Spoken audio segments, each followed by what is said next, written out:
نگران وزیر اعظم کون ہوگا؟ کیا اس بات پہ اتفاق ہو گیا ہے اور کیا نام بھی فائنل ہو گیا ہے؟ آج ہم اس موضوع کے اوپر آپ سے بات کریں گے۔ السلام علیکم، میرا نام مظفر شاہ ہے اور آپ دیکھ رہے ہیں ہمارا فیس بک اور یوٹیوب چینل۔ ناظرین، جیسا کہ آپ کو معلوم ہے کہ 11 یا 12 اگست کو یہ جو حکومت ہے اس کا وقت ختم ہو جائے گا اور اسمبلی تحلیل کر دی جائے گی اور اس کے بعد نگران سیٹ اپ آئے گا۔ تو اس حوالے سے کوئی دعویٰ کر رہا ہے کہ نگران وزیر اعظم جو ہے وہ کوئی صحافی ہوگا، تو کوئی دعویٰ کر رہا ہے کہ وہ کوئی ماہر معیشت جو ہے وہ ہوگا۔ اس حوالے سے مختلف نام بھی زیر گردش ہے، جن میں صحافیوں میں نجم سیٹھی کا نام ہے، حامد میر کا نام ہے، محسن بیگ اور موجودہ جو وزیر اعلیٰ پنجاب ہیں، نگران وزیر اعلیٰ پنجاب محسن نقوی، ان کا بھی نام زیر گردش ہے اور ان کا یہ نام سننے میں آ رہے ہیں۔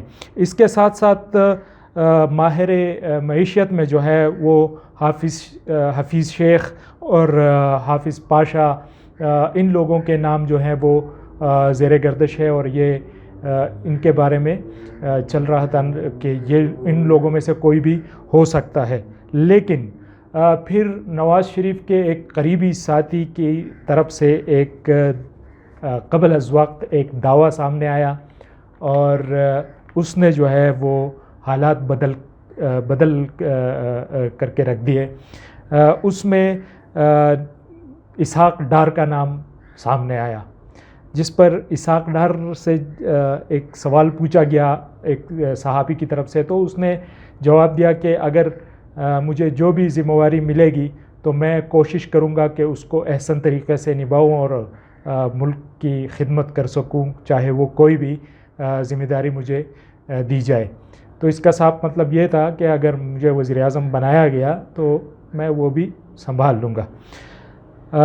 لیکن پھر اس کے بعد پیپلز پارٹی نے اس میں چھلانگ لگائی اور پھر مسلم لیگ نون کے اندر سے ہی خواجہ آصف کا ایک بیان آ گیا۔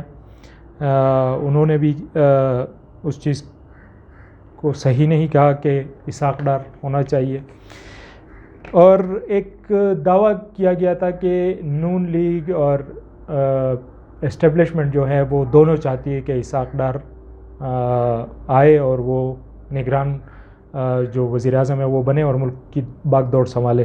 لیکن اسٹیبلشمنٹ نے بھی دبے لفظوں میں یا اشارہ دے دیا کہ انہوں نے ایسے کوئی نون لیگ کے ساتھ ایسے کوئی نہیں کی۔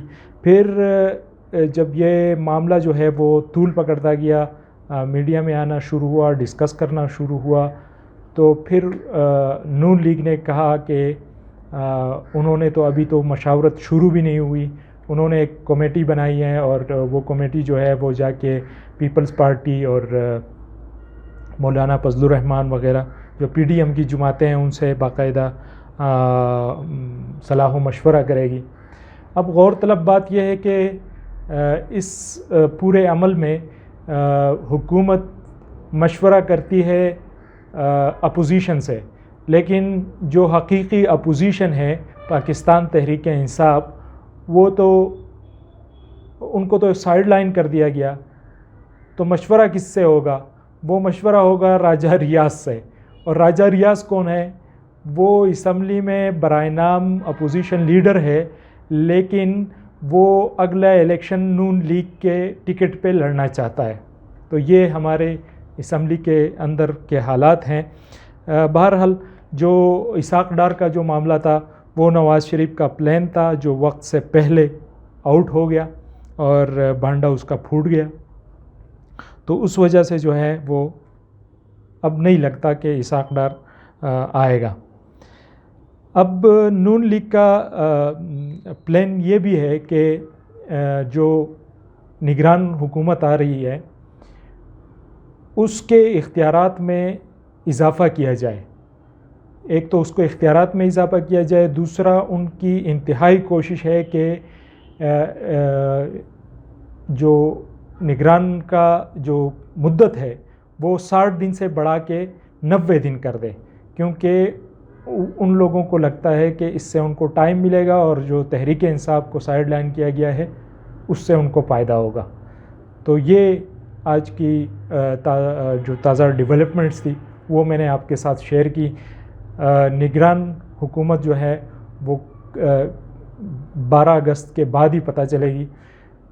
جو نام زیر گردش ہیں وہ نام ہم نے آپ کے ساتھ شیئر کیے. جو بھی آئے خدا کرے کہ اس ملک کے لیے اور اس قوم کے لیے کچھ بہتری لے کے آئے. ایک دوسرے ولاگ کے لیے اپنے ہوسٹ مظفر شاہ کو اجازت دیجیے. تب تک کے لیے اللہ حافظ.